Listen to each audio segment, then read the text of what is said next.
ఇది దుర్మార్గుడైనటువంటి వాడు బతకడం అనేటటువంటి దానికోసం మారణ హోమాన్ని ఎంత దూరం వరకైనా కొనసాగించేస్తాడు.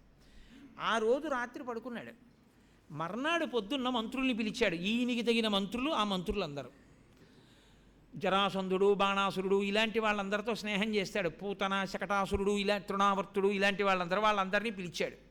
పిలిచి, ఏమిరా అబ్బాయి మన్ని ఇలా మరి ఇక్కడేమో పిల్లవాడు పుడతాడు చంపేస్తాను అనుకున్నాను, కానీ వాడేమో ఎక్కడికో ఎగిరిపోయాట, ఎక్కడో పెరుగుతున్నట్ట, పుట్టేశాట, ఇప్పుడు ఏం చేయడం రా అని అడిగాడు.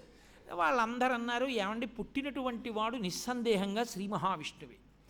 శ్రీ మహావిష్ణువు అనేటటువంటి వాడు ఒక వ్యక్తిగా ఏం దొరకక్కర్లేదు. ఆయన ఎక్కడుంటాడంటే ధర్మం ఎక్కడుంటే అక్కడ ఉంటాడు, వేదములు ఎక్కడున్నాయో అక్కడ ఉంటాడు, గోవులు ఎక్కడున్నాయో అక్కడ ఉంటాడు, ఎవరు ధర్మంగా ఉన్నారో అక్కడ ఉంటాడు, ఎవడు వేదం చదువుకుంటున్నారో అక్కడ ఉంటాడు, ఎవరు బాగా భగవంతుణ్ణి నమ్మి భక్తితో జీవిస్తున్నారో అక్కడ ఉంటాడు.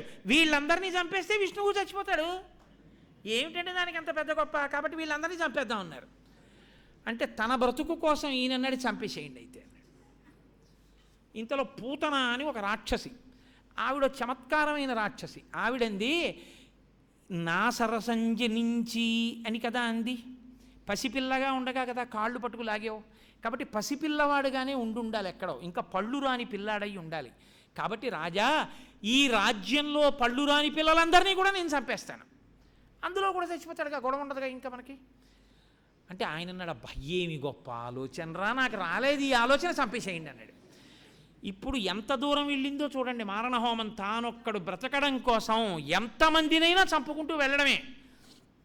కాబట్టి వాళ్ళని అలా చంపుకుంటూ వెడితే వెతికి వెతికి సాధులను అనగింప వారి తేజం అణగిపోయే అన్నారు పోతన గారు. సాధు పురుషుల జోలికి వెళ్ళి వెళ్ళి వెతికి వెతికి వాళ్ళని బాధ పెడితే వీళ్ళ యొక్క తేజస్సు అంతా నశించిపోయింది. నశించిపోవడం కాదు, సిరియు, యశము, ఆయువు, భద్రంబు ఆర్యహింస చేత అణుగు కాదే. మహాపురుషులైన వాళ్ళని భక్తుల్ని బాధ పెడితే ఎన్ని నశించిపోతాయో చెప్తున్నారు. కీర్తి నశించిపోతుంది, ఐశ్వర్యము భ్రంశమైపోతుంది, ఆయుర్దాయము క్షీణించిపోతుంది, భద్రత నశించిపోతుంది, ఉత్తరగతులు లేకుండా పోతాడు. కాబట్టి ఆర్యహింస చేతననుగు కాదే. భాగవతం విన్నవాళ్ళు జాగ్రత్త పెట్టుకుని వేటి జోలికి వంశంలో ఎవరూ వెళ్లకుండా ఉండాలో నేర్చుకోవాలి. నేర్చుకుని తమ వారికి చెప్పుకోవాలి, వాటి జోలికి వెళ్ళకూడదురా, వాటి జోలికి వెళ్ళకని. మా అబ్బాయే కదండి అని చెప్పి కర్ర పెట్టి ఆవుని కొడుతూ ఉంటే గట్టిగా ఏమైనా అంటే బాగుండదు, పిల్లాడు ఏడుస్తాడని చూసి చూడనట్టు ఊరుకోవడం, అలాంటి పనులు చేయకూడదు. ఆవుని కొడుతున్నప్పుడు పిల్లవాడిని చూస్తే వాడు ఎంత లేక పుట్టినవాడైనా సరే ఒక్క దెబ్బ కొట్టి ఎప్పుడూ ఆవుని కొట్టకూడదురా అని చెప్పాలి. అలా చెప్పకపోతే రేపు పొద్దున వంశం అంతా నశిస్తుంది ఆవు జోలికి వెళ్ళినందుకు. కాబట్టి చెప్పుకోవాలి. భాగవతం వినడం కోసం కాదు, భాగవతంలో విన్నదాన్ని ఆచరణలోకి తెచ్చుకోవడానికి. కాబట్టి వీటి జోలికి వెళ్ళకూడదు, కానీ వాళ్ళు వాటి జోలికి వెళ్ళారు. మరి కృష్ణుడు ఇక్కడి నుంచి అక్కడ అక్కడ నందుని భార్య యశోదాదేవి పక్కన పడుకున్నవాడు సుముహూర్తం చూసుకుని ఇప్పుడు నేను పుట్టానని మా అమ్మా నాన్నకి తెలియచ్చు అనుకున్నాడు. ఆయన క్యార్మన ఏడిచాడు. ఏడవగానే యశోదాదేవికి తెలివచ్చింది. ఆవిడ అనుకుంది, అబ్బా నాకు కొడుకు పుట్టాడు అనుకుంది. చూసుకుంది, ఏం సామాన్యమైన వాడా, కృష్ణుడు వస్తున్నాడంటే ఏం మామూలుగా ఉంటుందా? రోజు ఉండే వేదిక కన్నా వేదిక ముందు కొత్త కొత్త పటాలు 3 వచ్చేస్తాయి. కృష్ణుడు వస్తున్నాడు అనేటప్పటికీ తీరే మారిపోతూ ఉంటుంది. కాబట్టి ఆ కృష్ణావిర్భావం జరిగింది అనేటప్పటికీ ఆయన్ని ఇలా చూడగానే పొంగిపోయిందంతే యశోద. అబ్బా ఏమి పిల్లాడరా, నల్లగా ఈ పిల్లాడు నీలమేఘఛాయ, నల్లటి ముంగురులు, ఎర్రటి కన్నులు, ఆ అరిచేతులు, అరికాళ్ళు, ఆ చిన్ని చిన్ని గోళ్ళు, ఎంత బాగున్నాడో, ముద్దులు మూట కడుతూ అని పొంగిపోయింది. ఆ నందవ్రజంలో ఉండేటటువంటి వాళ్ళ మనస్థితి ఎటువంటిదో తెలుసా అండి? అక్కడ మధురలో ఉండేటటువంటి వాళ్ళకి పూర్తి భిన్నమైన స్థితి. రామాయణంలో లంకకి అయోధ్యకి ఉన్నత తేడా. అక్కడ వాళ్ళు ఇటువంటి సలహాలు చెప్తారు పిల్లల్ని చంపమని. ఇక్కడ వీళ్ళు ఎటువంటి వాళ్ళంటే యశోదకి పిల్లాడు పుట్టాడు. పుడితే అక్కడ ఉన్న గోపకాంతలు ఎంత సహృదయులంటే, ఏమినోమ ఫలము ఇంత ప్రొద్దొక వార్త వింటిమ బలలా రవీనులలరా, మన యశోద చిన్న మగవానికనెనట చూచివత్తమమ్మ సుధతులార. పోతన గారికి తప్ప ఎవరికి పడతాయండి ఆ పద్యాలు? అమాయకులైనటువంటి గోపకాంతలు మాట్లాడుకుంటున్నారు. ఏమని? మన యశోదకి పిల్లాడు పుట్టాట. వాళ్ళకి స్వపర భేదం తెలియదు. మన యశోద అంటారు వాళ్ళు. అది వాళ్ళ సంతోషం. మన అండంలో ఆప్యాయత వేరు కదండి. మనవాడేనండి అంటాం. అలా వాళ్ళు అంటున్నారు, ఏమి నోమ ఫలమో ఇంత ప్రొద్దొక వార్త వింటిమ బలలా రవీనులరా, చెవులు పండేటట్టుగా ఇన్నాళ్ళకి మంచి మాట విన్నామర్రా. మన యశోద చిన్న మగవానికనట చుచివత్తమమ్మ సుధతులార. మన యశోదకి చిన్న మగవాడు పుట్టేట. చిన్న మగవాడు పుట్టడం ఏమిటి? పెద్ద మగవాడు పుడతాడా ఎక్కడన్నా? అంటే మగపిల్లాడు పుట్టాడంటని రాదు వాళ్ళకి. వాళ్ళు తలకడిగితే మొలకడగరు, మొలకడిగితే తలకడగరు. అటువంటి అమాయకమైనటువంటి గోపకాంతలు వాళ్ళు. కాబట్టి వాళ్ళ అమాయకత్వానికి తగినట్టే ఉండాలి పద్యం. అలాగే పడింది పోతన గారికి. కాబట్టి చూచివత్తమం మసుదతులార, చకనివాడు చిక్కినాడు నలనివాడు అలరివాడు చల్లనివాడు దక్కినాడు ఏ పూర్వపుణ్యమో ఏ నోము ఫలమో. గతంలో చేసుకున్నటువంటి ఏ పూర్వపుణ్యమో ఏ నోము ఫలమో, అదిగో ఆ పిల్లాడు అంత అందమైనటువంటి పిల్లాడు పుట్టేట అని ఈ గోపకాంతలందరూ పొంగిపోయి గబగబా వీళ్ళందరూ ఆ ప్రసూతి గృహానికి వెళ్ళిపోయారు. ప్రసూతి గృహంలో అప్పుడే పిల్లవాడు పుట్టినప్పుడు ఏదో బట్ట ఒకటి ఇలా చలిగాలు తగలకూడదని చెవులకు కట్టుకుని ఆవిడేదో కూర్చుని ఉంటుంది పిల్లాడిని ఎట్టుకుని. అంటే గబగబా పురుషులు లోపలికి వెళ్ళరు, ముందు ఆడవాళ్ళు లోపలికి వెడతారు స్వతంత్రంగా. వెళ్ళి వాళ్ళు ఆ పిల్లాడిని ఎత్తుకుని ఇంకా అక్కడి నుంచి వారిదైన పాండిత్య శైలి ఒకటి ఉంటుంది. జుత్తంతా మా బావగారిదే అంటారు ఒకళ్ళు. ఇదిగోనమ్మా వేళ్ళు పొడవుగా అంతంత పెద్ద పెద్ద అరిచేతులు, అంత పెద్ద పెద్ద చేతులు, ఇవన్నీ వాళ్ళ నాన్న పోలికే అంటుందో పెద్ద ఆవిడే. ఇదిగో చూసారా వాళ్ళ అమ్మ కళ్ళు ఎంత పెద్ద పెద్ద కళ్ళు, వాళ్ళ అమ్మ కళ్ళు వచ్చాయంటారు ఒకళ్ళు. ఇవన్నీ ఈ సాముద్రిక శాస్త్రం అంతా చెప్పడం మొదలెట్టేది ఎవరంటే ఆడవాళ్ళు. దానికి తగ్గట్టే లోకంలో ఒక మర్యాద ఉంటుంది. ఒక పసిపిల్లవాడు పుట్టినప్పుడు ఆ పిల్లవాడి కింద ఎంత కోటీశ్వరులు కానివ్వండి, బట్ట తీసుకొచ్చి వాళ్ళ ఇంట్లోది వేరు. కడుపున 10 మంది పిల్లలు పుట్టి గర్భశోకమెరగనటువంటి తల్లి ఎవరుంటుందో ఆమె కట్టి విప్పిన బట్ట తెచ్చి వేస్తారు. గర్భశోకము రాకూడదు, ఆ పిల్లాడికి ఆయుర్దాయం కలగాలని, అమ్మ మీ ఇంట్లో మీరు కట్టి విప్పిన చీర ఇవ్వండి అని అడిగి తీసుకెళ్ళి ఆ చీర వేసి పడుకోబెడతారు పిల్లల్ని. లేకపోతే భగవద్భక్తుడైనటువంటి వ్యక్తి వేసుకునేటటువంటి ఉత్తరీయాన్ని షాలువాని అలాంటివి పట్టుకెళ్ళి పసిపిల్లల కింద వేస్తూ ఉంటారు. కాబట్టి వీళ్ళందరూ పరమ సంతోషంగా లోపలికి వెళ్ళిపోయారు ప్రసూతి గృహంలోకి. ఆ పిల్లాన్ని చూస్తున్నారు, ముద్దులాడుతున్నారు. కానీ గోపకులు అలా కాదు, వాళ్ళకి కించిత్ డాంబికం. మరి వాళ్ళు వెళ్ళినప్పుడు ఎవరి దగ్గరికి వెళ్ళాలి? వాళ్ళకి ప్రభువు నందుడు, కంసుడికి సామంతుడు నందుడు. కాబట్టి ఇప్పుడు ఆయన దగ్గరికి వెళ్ళేటప్పుడు, రాజుగారి దగ్గరికి వెళ్ళేటప్పుడు బొత్తిగా ఎలా ఉన్న వాళ్ళు అలా పరిగెత్తుకెళ్ళిపోతే అసహ్యంగా ఉంటుంది. రాజుగారి దగ్గరికి వెళ్ళి అయ్యా మీ కొడుకు పుట్టాట అని అభినందించో షేక్ హ్యాండ్ ఇచ్చి ఆయనకి ఏదో కాస్త కానుక పట్టుకెళ్ళాలి. అందుకని కంచుకములు తలకట్లును కాంచన భూషాంబరములు మెరయగ గోపకు లేతించిరి మంచి పదార్థములు కొనుచు మాధవు చూడం. మాధవుడు అంటే మా అంటే లక్ష్మి, ధవుడు అంటే భర్త, పుట్టినవాడు లక్ష్మీదేవి భర్త. కాబట్టి వీళ్ళందరూ ఎంత సంతోషంగా వెళ్ళారంటే ఈ గోపాల బాలురందరూను కంచుకములు తలకట్లును మంచి మంచి బట్టలన్నీనేమో తీసి తలకట్లు కట్టుకున్నారు, మంచి బట్టలు తొడుక్కున్నారు, ఇంట్లో ఉన్న హారాలన్నీ తీసి మెడ నిండా వేసుకున్నారు, నందుడి దగ్గరికి వెళ్ళారు. ఓ నందా నీకు కొడుకు పుట్టాట చాలా సంతోషం అన్నారు, అభినందించారు. సంతోషంగా బయట నిలబడి మాట్లాడొచ్చేశారు. ఈ ఆడవాళ్ళందరూ ఈ పుట్టినటువంటి పసిపిల్లవాడికి స్నానం చేయించడం అనేటటువంటి ఒక పెద్ద క్రతువు ఒకటి ఉంటుంది.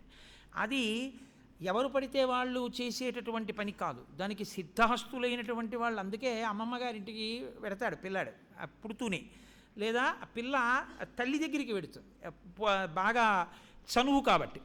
ఆ పుట్టినటువంటి పిల్లవాడికి స్నానం చేయించడము అంటే అది ఎవరి అధికారము అంటే అమ్మమ్మదే. మొట్టమొదట అమ్మమ్మదే అధికారం, అది జన్మజన్మాంతర సుకృతం మనవడికి స్నానం చేయించడం అంటేను.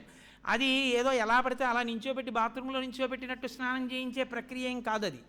ఓ పసిపిల్లాన్ని స్నానం చేయించడం అంటే అబ్బో అది ఎంత అందంగా ఉంటుందో. ఓ పేటోట అక్కడ వేసుకుని దాని మీదకి 2 కాళ్ళు చాపి అక్కడి నుంచి బట్ట తీసి పైకి పెట్టుకుని ఆ మోకాళ్ళు 2 దగ్గరగా ఉండేటట్టు చూసుకుని ఆ పిసపిల్లాన్ని తీసుకొచ్చి వాడికేమో మెడ నించోపెట్టడం రాజు ఇలా ఊగిపోతుంటుంది. అక్కడి నుంచి కాస్త నువ్వులు నూనెట్టుకొచ్చి వాడి తల మీద పెట్టి ఆ తల మీద గట్టిగా కొట్టకూడదు, మెత్తగా ఉంటుంది మాడు, ఇంకా మెత్తని మాడు అంటారు. ఇలా ఇలా ఇలా ఇలా అని వాడికి ఆశీర్వచనం చేసి వాడి ఒళ్ళంతా పసుపు రాసి, లేకపోతే ఈ రోమ సంపద ఎక్కువైపోయి ఏదో ఎలుకబంటిలో అయిపోతాడు పెద్దవాడయ్యాకని ఒంటి నిండా పసుపు రాసి అక్కడి నుంచి వాడిని బోర్లా పడుకోబెట్టి వాడి వీపు తోముతూ, ఇంత పెద్ద వీపు వీళ్ళ నాన్నపోలికే అని ఆవిడ ఒకత్తి కాళ్ళు తోమి ఆ పాదాల దగ్గర నుంచి చిన్ని చిన్న సన్నని వేళ్ళు, ఆ వేళ్లకుండే ఇంతంత గోళ్ళు, పూల పొట్లాల లాంటి అరికాళ్ళు, ఇవన్నీ ఎలా పడితే అలా రుద్దేస్తే ఏదో చంద్రశేఖర భారతీ స్వామి వారి సాలగ్రామం అంటే శివుడు రాలా తోమేకన్నట్టు ఆ పసిపిల్లాన్ని పట్టుకుని ఏదో ఇష్టం వచ్చినట్టు తోమేస్తే కుదరదు. చక్కగా లాలిత్యంగా పసుపంతా రాయాలి. ఆయన ఎవరు? పుట్టినవాడు సాక్షాత్ పరమాత్మ. ఆయన మీద చెయ్యడమే. కానీ గోపకాంతలకి పట్టిన అదృష్టం ఏమిటంటే అందులో వృద్ధ గోపకాంత ఒకత్తొచ్చి చక్కగా పేటేసుకుని కాళ్ళు జాపుకొని బట్ట తీసి పైకి పెట్టుకుని ఆ మోకాళ్ళ మధ్యలో ఈ పిల్లాన్ని బోర్లా పడుకోబెట్టి, అదో విచిత్రం, వాడికి ఆ కాళ్ళ మధ్యలోంచి భూమి కనపడుతూ ఉంటుంది. ఇలా ముందు చెయ్యి పెట్టి చూసి గోరువెచ్చటి నీళ్లు చూసి ఆ గోరువెచ్చటి నీళ్ళే పోస్తారు ఆ పిల్లాడి మీద. చక్కగా పడుకోబెట్టి ఆ పిల్లాడికి బాలునికి నూనె తలయంటి పసుపు రాసి బోరు కాడించి హరిరక్ష పొమ్మటంచు జలము లొక కొన్ని చుట్టి రాచల్లి దీవించి పాడి రయ్యు విదలెల్లా. ఏమి పడ్డాయో! పోతన గారికి దర్శనం చేశారు మహానుభావుడు. ఆ పిల్లాన్ని పడుకోబెట్టి అక్కడి నుంచి ఆయనకి కొంచెం నూనె తీసి ఆ పిల్లాన్ని ఇలా ఒళ్ళో పడుకోబెట్టుకుని ముందు ఆ తలకి నూనె రాసి, ఈ కళ్ళకి రాసి, ఇలా బుగ్గలకి రాసేసి, కంఠానికి రాసి, బొజ్జకి రాసి, గుండెలకి రాసి, తొడలకి రాసి, కాళ్ళకి రాసి, పాదాలకి రాసి, అప్పుడు వాడిని మళ్ళీ పడుకోబెట్టి పసుపు రాసి ఆ పిల్లాడికి స్నానం చేయించేసి, స్నానం అంతా అయిపోయిన తర్వాత ముందుకి తిప్పి పడుకోబెట్టి స్నానం చేయించేటప్పుడు ఒకలా చేయిస్తారు, బోర్లా పడుకోబెట్టి స్నానం చేయించేటప్పుడు ఒకలా చేస్తారు. వాడిని కొంచెం ఇలా కూర్చోబెట్టుకుని చేయించేటప్పుడు వాడి తల మీద ఇలా చెయ్యి పెట్టి నీళ్లు పోస్తారు. ఎందుకంటే వాడికి ఇలా వస్తే ఉక్కిరిబిక్కిరి అయిపోతాడు వాడు. మళ్ళీ ఏదైనా కొంచెం లోపలికి వెళ్ళిందేమో నా తడి బట్ట ఇలా తిరిపెట్టి ముక్కులో పెట్టి రెండు చిన్ని చిన్ని తుమ్ములు తుమ్మిస్తారు, వాడికి ఏమైనా ఇబ్బంది ఉంటే పోవాలని. అప్పుడు ఆ పిల్లాడికి తల తుడి చేస్తే, సాంబ్రాణి వేసేస్తే ఏదో పట్టుదారాలు వేలాడుతున్నట్టుగా జుత్తు రేగుతూ ఇంతోటి స్నానానికి వాడు బడలిపోతాడు. బడలిపోయి వాడు ఇలా కళ్ళు మూసేస్తుంటే ఘుమఘుమలాడిపోతున్న పిల్లాన్ని ముఖమల్గుడ్డలో పట్టుకొని, మీరు ఎప్పుడైనా చేయించారా అండి అని అడక్కండి. కాబట్టి ముఖమల్గుడ్డలో పట్టుకుని మెత్తగాను అప్పుడు వాడి చుట్టూ కచిన స్నానం చేయించగా మిగిలిపోయిన నీళ్లు తీసి దోసి ఇలా చేత్తోటి వాడి చుట్టూ ఇలా 3 మాటలు తిప్పి, శ్రీరామరక్ష 1000 ఏళ్ళ ఆయుష్ 1000 ఏళ్ళ ఐదోతనం నీకు బుట్టడు కొడుకులు పుట్టి 10 బుట్టల మనవలు పుట్టి 50 బుట్టల ముని మనవలు పుట్టి 100 బుట్టల ఇనుమనవలు పుట్టి నీ ఇంటి నిండా చీమల్లా చుట్టాలు పుట్టి ఇంట్లో విస్తళ్ళు వెయ్యడం తీయడం కింద బంధువులతో తులతూగుతూ నువ్వు సంతోషంగా ఉండాలిరా నాన్న అని ఇలా మళ్ళీ వాడి కాళ్ళ కింద చేతులు తల కింద చెయ్య వేసి ఎత్తుకుని బొజ్జ మీద ఒకసారి ముద్దు పెట్టుకుని అమ్మకిచ్చి అప్పుడు ఈవిడ మెల్లిగా లేచి ఒళ్ళు తుడుచుకుని ఈవిడ స్నానానికి వెడుతుంది. అంత అల్లరి ఉంటుంది ఆ స్నానానికి. ఆ పుట్టినటువంటి వాడెవరు? లోకములనన్నింటినీ రక్షించగలిగినటువంటి శ్రీమన్నారాయణుడు. అలాంటి వాణ్ణి తీసుకొచ్చి ఈ గోపకాంతలు పాపం వాళ్ళకేం తెలుసు? వచ్చినవాడు శ్రీ మహావిష్ణువు అని తెలియదు. పాపనికి నూనె తల ఎంటి పసుపు రాశి బోరుకాడించి హరిరక్ష పొమ్మటంచు ఆయనకి చుట్టూ తిప్పి నీకు శ్రీరామరక్ష 1000 ఏళ్ళ ఆయుష్ అంటున్నారు. ఎవరా శ్రీరాముడు? ఆయనే. కానీ వాళ్ళకి తెలియాలా? తెలియక్కర్లేదు. తెలియకపోయినా ప్రేమ. కానీ మీకు నేను ఒక యథార్థం చెప్తున్నాను. మీరు భాగవతం దశమస్కంధం కృష్ణలీలలు కృష్ణావిర్భావము బాగా చదువుకుంటే మీ ఇంట్లో మనవడు పుట్టినప్పుడు స్నానం చేయించేటప్పుడు అసలు పొంగిపోతారంతే. మీరు ఆ మనవన్నో మనవరాలను ఉయ్యాల్లో ఊపేటప్పుడు బ్రహ్మానందం పొందేస్తారు మీరు ఇంకా. కాబట్టి బోరు కాడించి హరి రక్ష పొమ్మటంచు నీకు విష్ణు రక్షరా అని చెప్పి నీళ్లు తిప్పి బోరు కాడించి హరి రక్ష పొమ్మటంచు జలములొక కొన్ని చుట్టి రాచల్లి దీవించి పాడి రయ్యు విదలెల్లా. పైగా విచిత్రం ఏంటంటే ఇంకా ఆ పిల్లాన్ని పట్టుకుని రకరకాల పాటలు పాడతారు. ఈ పిల్లాన్ని తీసుకొచ్చారు. పోతన గారు అంటారు, వీళ్ళు ఇంత గొప్పగా స్నానం చేయించారు, బాగానే ఉంది, అసలు ఈ పిల్లవాడు ఎవరు? పలు తోయంబుల జగముల పలు తోయంబుల ముంచి భాసిల్లెడు ఆ పలు తోయగాడు పల్లవలనాకర జలదోయంబులందు చెలగుచు తడియం.